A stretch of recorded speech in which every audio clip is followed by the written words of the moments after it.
Sistem persarafan atau sistem saraf adalah sistem yang mengatur dan mengordinasikan aktivitas tubuh, baik secara sadar maupun tidak sadar. Sistem ini bertanggung jawab untuk menerima, merespon, dan merespons rangsangan dari lingkungan, internal maupun eksternal. Berikut penjelasan lengkapnya. Komponen utama sistem saraf. 1. Sistem saraf pusat. Sistem saraf pusat terdiri dari otak yang bertanggung jawab untuk mengendalikan fungsi tubuh, termasuk berpikir, belajar, emosi, dan memori. Otak juga mengontrol gerakan, pernafasan, dan fungsi dasar tubuh lainnya. Sumsum tulang belakang, fungsi sebagai jalur komunikasi antara otak dan tubuh, juga berperan dalam refleks. 2. Sistem saraf perifer. Sistem saraf perifer menghubungkan sistem saraf pusat dengan bagian tubuh lainnya melalui saraf. Komponennya meliputi saraf sensorik, mengirimkan informasi dari tubuh seperti rasa sakit, tekanan, suhu ke otak. Saraf motorik mengirimkan perintah dari otak ke otot untuk melakukan gerakan. Klasifikasi berdasarkan fungsi. 1.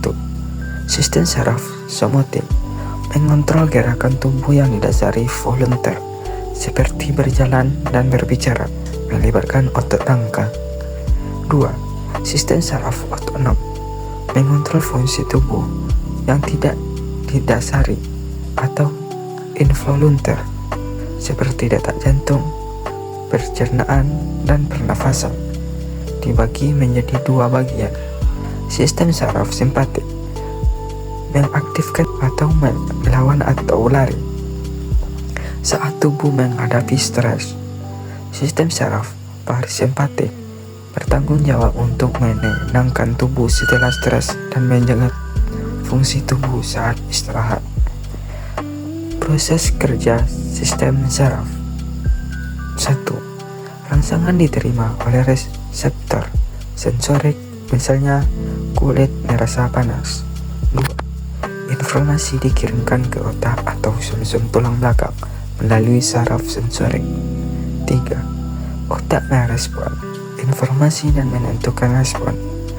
4. Respon dikirim melalui saraf motorik ke otot atau organ terkait untuk menghasilkan tindakan, misalnya menarik tangan dari benda panas.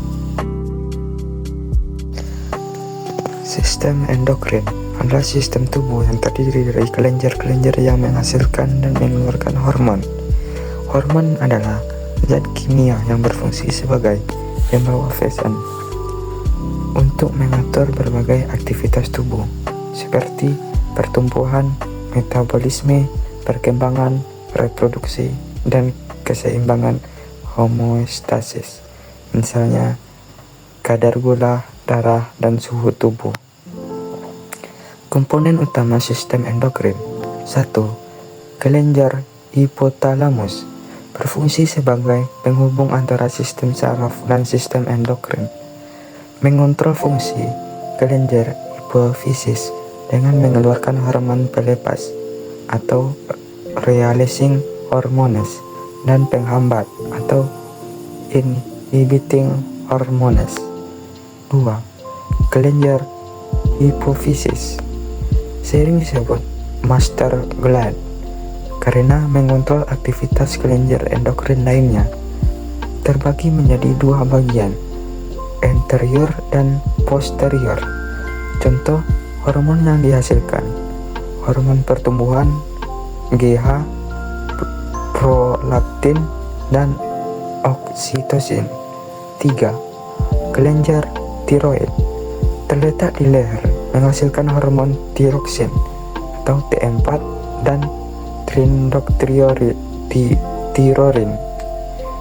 atau T3 yang mengatur metabolisme tubuh. Hormon kalsitonin juga dihasilkan untuk mengatur kadar kalsium darah. 4. Kelenjar tiroid terletak di belakang kelenjar tiroid, menghasilkan hormon paratiroid atau PTH untuk mengatur keseimbangan kalsium dan fosfat dalam tubuh. 5. Kelenjar adrenal atau suprarenal terletak di atas ginjal, terbagi menjadi dua bagian. Pertama, konteks adrenal menghasilkan hormon kortisol atau mengatur stres, dan aldosteron atau mengontrol tekanan darah. Yang kedua, medula adrenal menghasilkan hormon adrenalin dan noradrenalin. Yang keenam, pankreas mengandung sel-sel Langerhans yang menghasilkan insulin dan glukagon untuk mengukur kadar gula darah. 7. Kelenjar gonad. Pada pria, testis menghasilkan hormon testosteron. Pada wanita, ovarium menghasilkan hormon estrogen dan progesteron. Sistem endokrin dapat menyebabkan berbagai penyakit seperti diabetes mellitus. Sistem reproduksi adalah sebuah tubuh yang bertanggung jawab untuk menghasilkan keturunan. Sistem ini terdiri dari organ-organ yang bekerja untuk memproduksi sel reproduksi atau sperma pada pria dan sel telur pada wanita, hormon reproduksi, serta menyediakan lingkungan untuk pembuahan dan perkembangan embrio pada wanita. 1. Sistem reproduksi pria. Sistem reproduksi pria berfungsi untuk menghasilkan, menyimpan, dan mengantarkan sperma. Komponen utama, testis, menghasilkan sperma atau proses spermatogenesis, memproduksi hormon testosteron yang mengatur perkembangan ciri seksual sekunder pria. Epididymis, tempat penyimpanan dan pematangan sperma. Vas deferens, saluran yang membawa sperma dari epididymis ke uretra. Ya, sistem reproduksi wanita berfungsi untuk menghasilkan sel telur, menyediakan tempat untuk pembuahan, dan mendukung perkembangan embrio. Komponen utama, ovarium, menghasilkan sel telur atau ovum melalui proses oogenesis, memproduksi hormon estrogen dan progesteron yang mengatur siklus menstruasi dan kehamilan. Tuba fallopi atau saluran telur, tempat terjadinya pembuahan atau pertemuan sperma dan sel telur, mengantarkan sel telur atau zigot ke rahim atau uterus, tempat perkembangan janin selama kehamilan.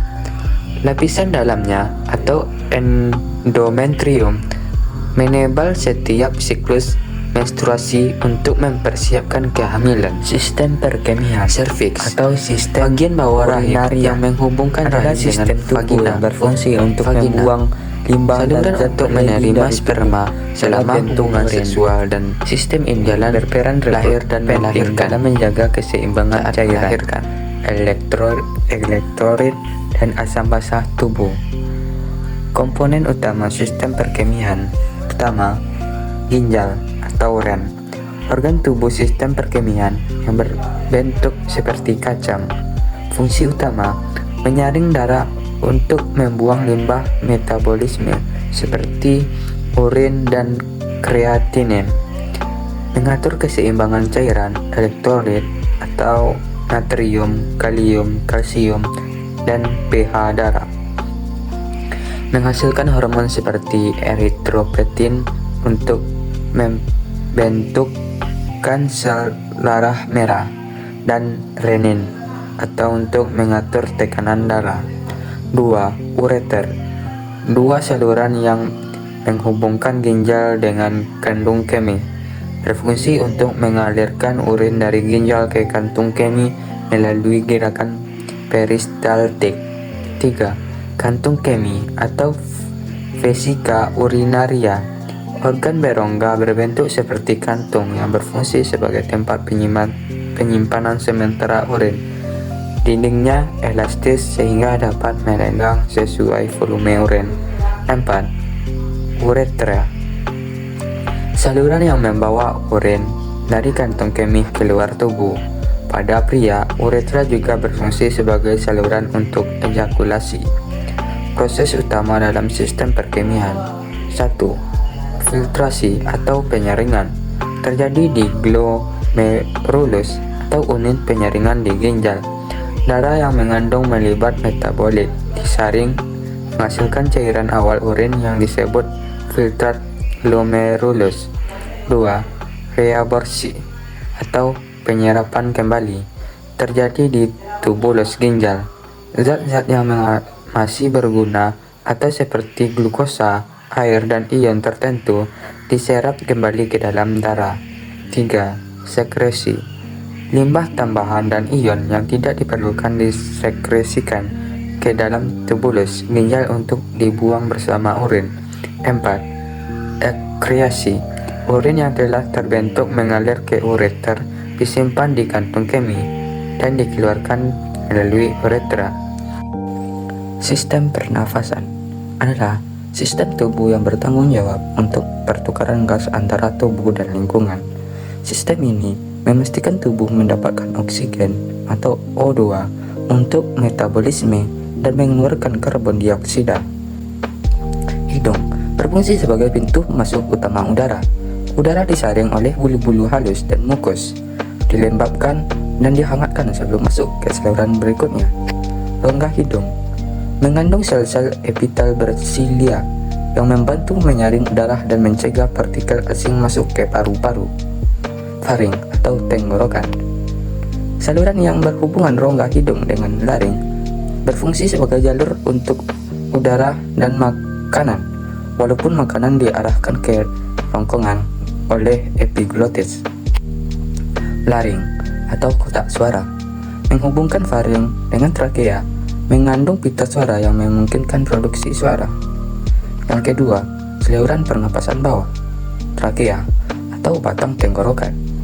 Saluran utama yang membawa udara dari laring ke bronkus dikelilingi cincin tulang rawan yang mencegah trakea kolaps. Bronkus. Dua cabang utama dari trakea yang menunjuk ke paru-paru. Masing-masing bronkus bercabang menjadi bronkiolus yang lebih kecil. Bronkiolus. Saluran ini di dalam paru-paru yang berakhir pada alveolus atau kantong udara.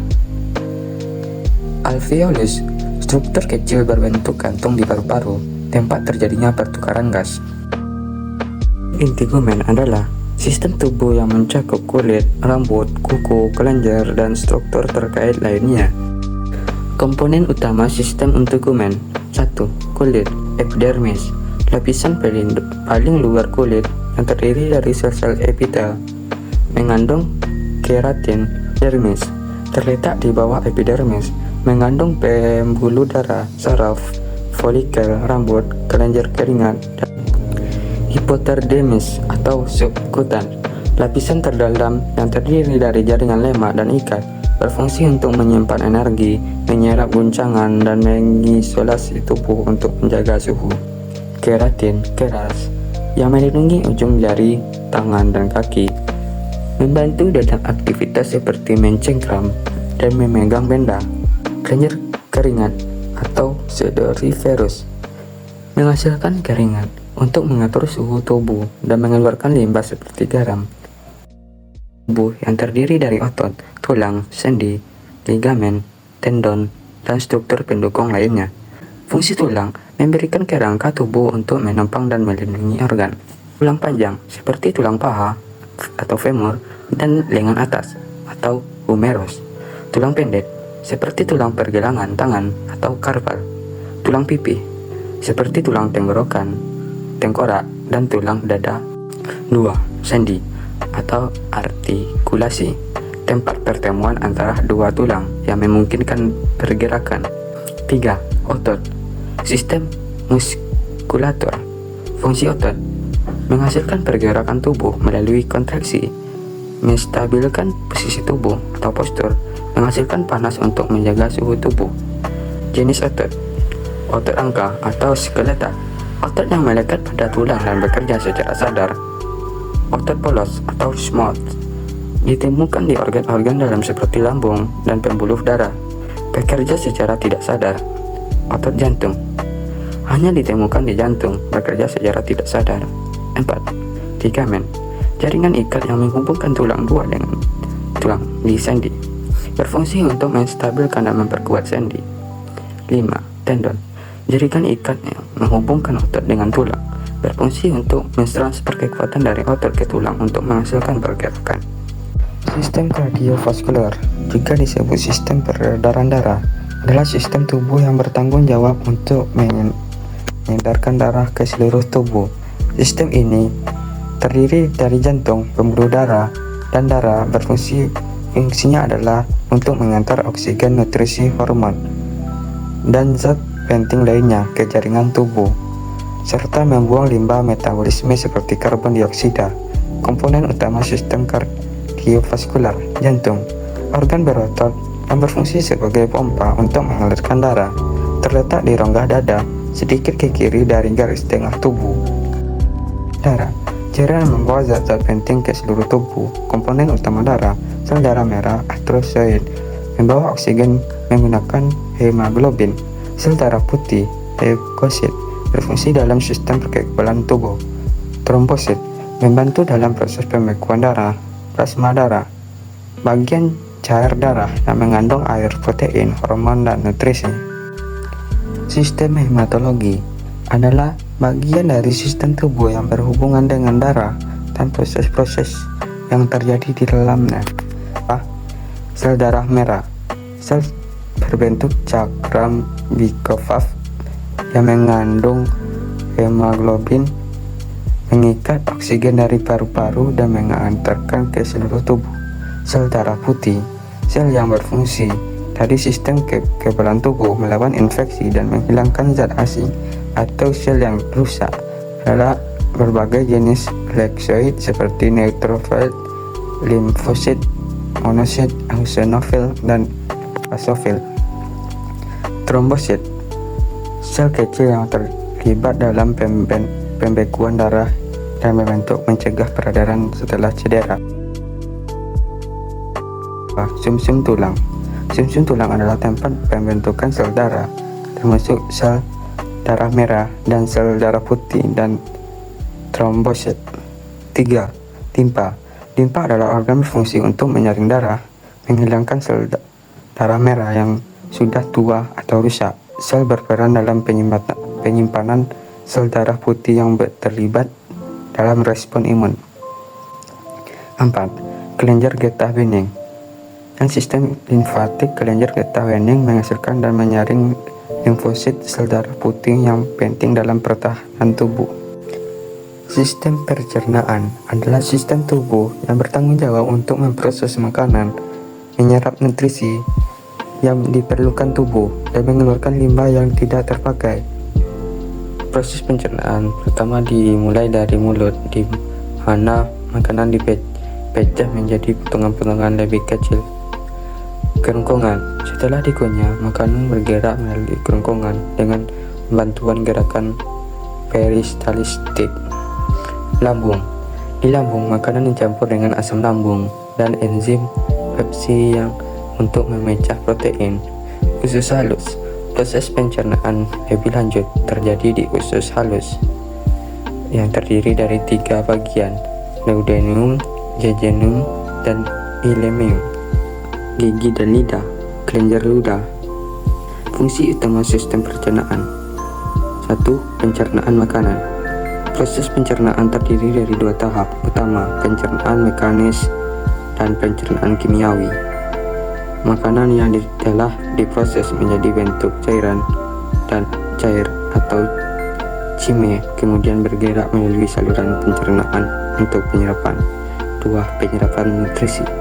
Di usus halus, molekul kecil-kecil pencernaan seperti glukosa, asam amino, dan asam lemak diserap melalui dinding usus ke dalam darah dan dibawa ke seluruh tubuh untuk digunakan sebagai energi. 3. Pembuangan limbah.